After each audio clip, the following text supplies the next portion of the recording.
दोस्तों नमस्कार। एक बार फिर से आप सभी का पूर्ण हृदय से स्वागत है।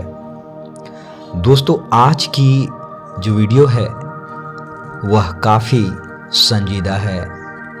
मैं इस वीडियो के माध्यम से एक बहुत बड़ा संदेश आप सभी तक रखने वाला हूँ। दोस्तों आपने खेत देखे होंगे, खलिहान भी देखे होंगे और उसमें काम करने वाले किसान भाई या फिर उनके परिवार को भी आप अवश्य ही देखे होंगे। लेकिन जमीन की उस धरा पर वह किस तरीके से दिन रात एक करके मेहनत करते हैं, मेहनत करने के पीछे के कारण और अकारण होने वाले उनके समस्याओं को मैं इस वीडियो के माध्यम से आप सभी तक रखने वाला हूं। दोस्तों मैं वर्तमान में उड़ीसा राज्य के सुंदरगढ़ जिला से लगभग 40 से 42 किलोमीटर की दूरी पर बसा एक छोटा सा वनांचल क्षेत्र का गांव, वहां पर आया हुआ हूं और सुबह से लेकर संध्या तक, यानी जब ये अपने घर को छोड़कर खेत में आते हैं और पूरा दिन अपना कीमती समय जब खेतों में बिताते हैं और बिताने के दौरान उनके हाव भाव, उनकी परिस्थितियाँ, उनका उस समय का जो समयदान है, उन सारी चीज़ों को मैं अपने शब्दों के जरिए रखने वाला हूँ। क्योंकि जब तक आप ज़मीन पर जाएंगे नहीं, आप वास्तविकता से रूबरू नहीं हो सकते। जैसा कि आप वीडियो में देख पा रहे होंगे, एक पिता और पुत्र दोनों अपने इस खेत में, जहां इन लोगों ने मूली, बंधा गोभी और बीन्स लगा रखे हैं और उसे एक फावड़े यानी कुदाल के माध्यम से कोड़ने का काम कर रहे हैं। वह क्यों कोड़ रहे हैं, कोड़ने के पीछे का कारण क्या है, और एक स्कूल जाने वाला छात्र अपने पिता को क्यों सहयोग कर रहा है। पूरा परिवार आप देख सकते हैं। एक बिटिया रानी है जो कक्षा 8वीं की स्टूडेंट है, बेटा क्लास 10th का विद्यार्थी है और उनके माँ और पिता और साथ में उनके दादाजी भी हैं। अभी थोड़ी देर के बाद आप उन्हें भी देख पाएंगे।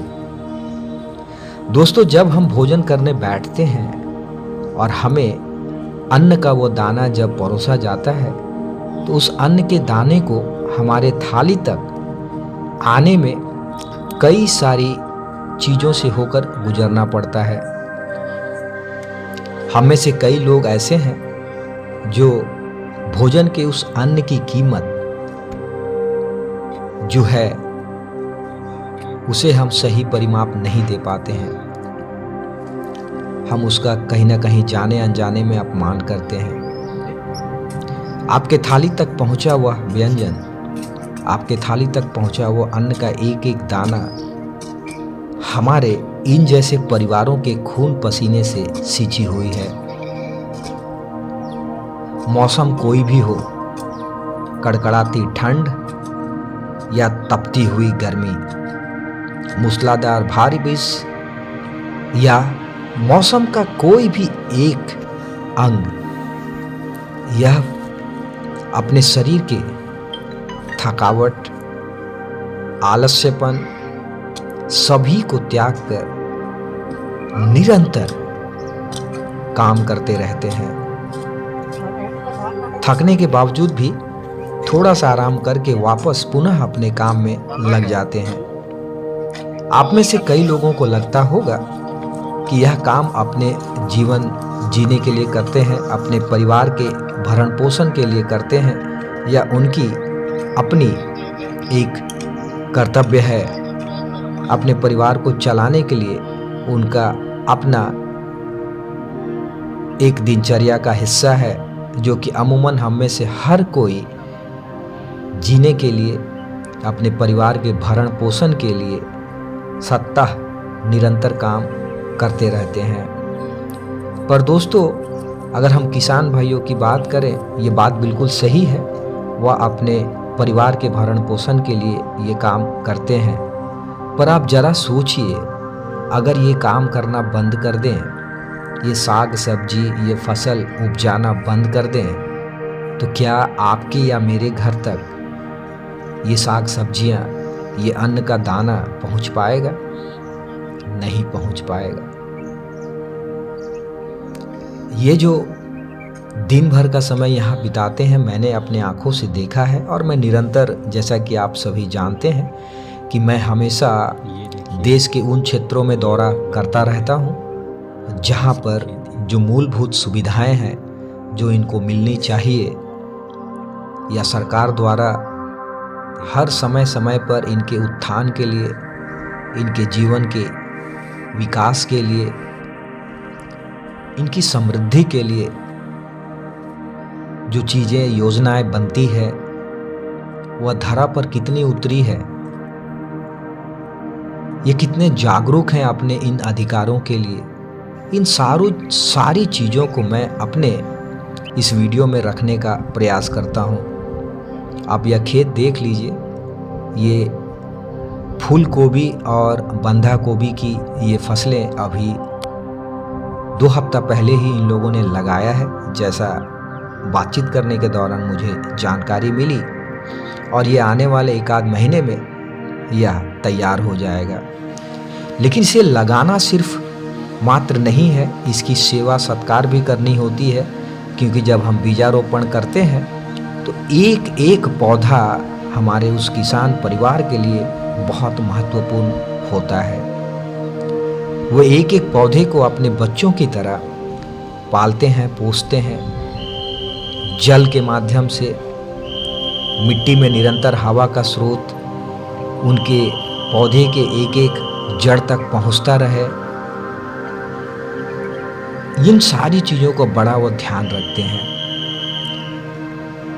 पानी कहाँ से लाना है, कैसे लाना है, ये सारी चीज़ें आप देख और समझ सकते हैं। दोस्तों, इसलिए हमें अपने किसान भाइयों का बहुत ज़्यादा सम्मान करना चाहिए।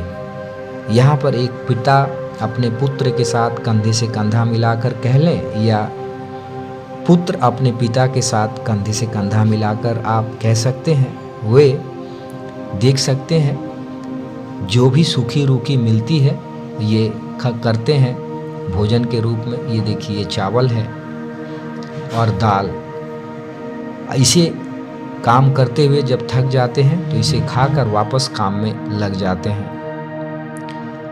तो हमें इनके भाव को, इनके इस समर्पण को, इनके इस कार्य को पूर्ण हृदय से सम्मान करते हुए हमें एक मानवता के तर्ज पर इनका सहयोग हम किस तरीके से कर सकते हैं, ये हमें निश्चित करना है, हमें डिसाइड करना है।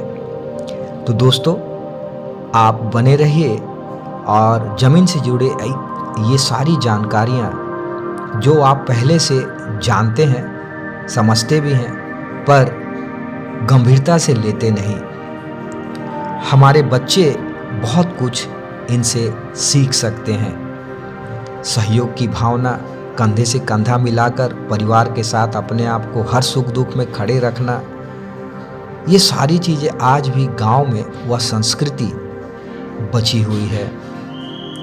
आजकल हमारे शहर के बच्चे किस तरीके से अपने मूलभूत जो जिम्मेदारियां हैं अपने परिवार के प्रति, कहीं ना कहीं तकनीक की इस दुनिया में, इस चकाचौंध में खोते जा रहे हैं।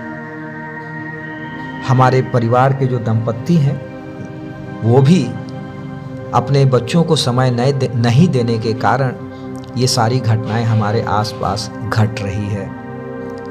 लेकिन अगर हमें एक सशक्त और समृद्ध राष्ट्र बनाना है तो हमें एक दूसरे का सहयोग करने की जो भाव है उसको समझना होगा और समझाना होगा। और यह तभी संभव हो सकता है जब आप अपने बच्चों के साथ एक महत्वपूर्ण और क्रूशियल समय बिताएंगे। उन्हें अपने कार्यों के द्वारा जीवंत एग्जाम्पल्स के तहत उन्हें एहसास करवाने में सक्षम होंगे। तो दोस्तों, बने रहिए और इसी तरीके से हमारे हर वीडियो के संदेश को आप देखें, सुने और समझें और अपना भी कमेंट बॉक्स पर अवश्य डालें, ताकि मुझे भी बीच बीच में मार्गदर्शन मिलता रहे और मैं आपको ज़मीन से जुड़ी ये सारी चीज़ों को एक सही परिप्रेक्ष्य में रखता रहूं। दोस्तों, अगर आपको अच्छा लगा हो तो एक सब्सक्राइब, लाइक और शेयर अवश्य कर दीजिएगा, क्योंकि आपका एक सब्सक्रिप्शन इन जैसे परिवारों को बहुत मदद कर सकता है।